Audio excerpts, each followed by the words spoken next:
सबको जय मसीह की। आइए आज हम उत्पत्ति अध्याय 35 पढ़ते हैं। बेतेल में याकूब को आशीष मिलना।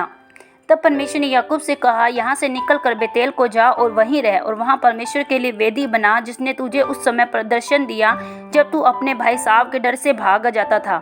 तब याकूब ने अपने घराने से और उसमें सब ने से जो उसके संग थे कहा, तुम्हारे बीच में जो पराई देवता उन्हें निकाल फेंको और अपने अपने को शुद्ध करो और अशुद्धता को दूर करो, अपने वस्त्र बदल डालो और आओ हम यहाँ से निकल कर बेतेल को जाएं।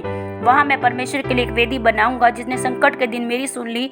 जिस मार्ग से मैं चलता था उसने मेरे संग रहा, और इसलिए जितने पराई देवता उनके पास थे और जितने कुंडल उनके कानों में थे, उन सबों को उन्होंने याकूब को दिया। उसने उनको उस बांज वृक्ष के नीचे और जो शकेम के पास गाड़ दिया।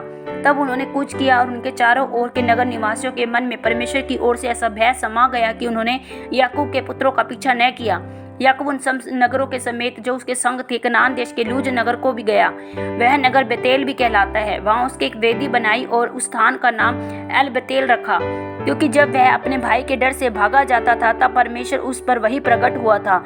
और रिबिका की दूध पिलाने वाली दाई दोबारा वही मर गई थी, और बेतेल के बांज वृक्ष के नीचे उस भाग में उसको भी मिट्टी दी गई थी। उस बांज वृक्ष का नाम अलोमोन बकूत रखा गया। फिर याकूब के पद्दनराम से आने के पश्चाताप परमेश्वर ने दूसरी बार उसको दर्शन देकर आशीष दी, और परमेश्वर ने उससे कहा, अब तक तेरा नाम याकूब रहा है, पर आगे को तेरा नाम याकूब न रहेगा, तू इज़राइल कहलाएगा। इस प्रकार उसने उसका नाम इज़राइल रखा।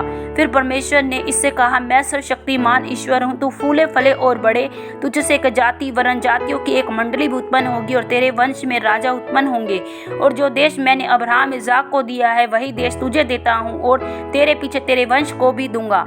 तब परमेश्वर स्थान में जहाँ उसने याकूब से बातें की उसके पास से ऊपर चढ़ गया, और जिस स्थान में परमेश्वर ने याकूब से बातें कही वहाँ याकूब ने पत्थर का एक खंभा खड़ा किया और उस पर अर्घ देकर तेल डाल दिया।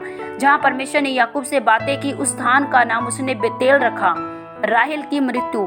फिर उन्होंने बेतेल से कूच किया, और एप्राता थोड़ी ही दूर रह गया था कि राहेल को बच्चा जनने की बड़ी पीड़ा उठने लगी। जब उसको बड़ी पीड़ा उठती थी तब दाई ने उससे कहा, मत डर, अब की बार भी तेरे बेटा ही होगा। तब ऐसा हुआ कि वह मर गई, और प्राण निकलते निकलते उसने उस बेटे का नाम बेनोनी रखा, पर उसके पिता ने उसका नाम विन्यामीन रखा। यो राहेल भी मर गई, और एप्राता अर्थात बेतलहम के मार्ग में उसको मिट्टी दी गई। याकूब ने उसकी कब्र पर एक खंभा खड़ा किया। राहेल की कब्र का वह खंभा आज तक बना है। फिर इज़राइल ने कूच किया और एदेर नामक गुम्मट के आगे बढ़कर अपना तंबू खड़ा किया। याकूब के पुत्र।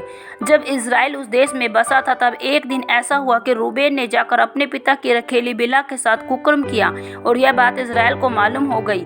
याकूब के 12 पुत्र थे। उनमें से लिया के पुत्र थे अर्थात याकूब का जेठा रूबेन, फिर शिमोन, लेवी, यहूदा, इसाकर, जबूलून, और राहेल के पुत्र थे यूसुफ और बिन्यामीन। राहेल की दासी बिला के पुत्र थे अर्थात दान, नप्ताली, और लिया की दासी जिल्पा के पुत्र थे गाद और अशेर। याकूब के यही पुत्र हुए, उसने पद्दनराम से उत्पन्न हुए। इसाक की मृत्यु।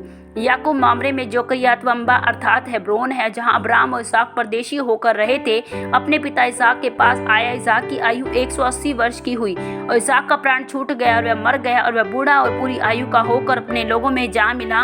उसके पुत्र एसाव और याकूब ने उसको मिट्टी दी। आमीन। प्रभु आप सबको उत्पत्ति सुने जाने पढ़े जाने पर बहुतायत से आशीष और बरकत दे। सबको जय मसीह की।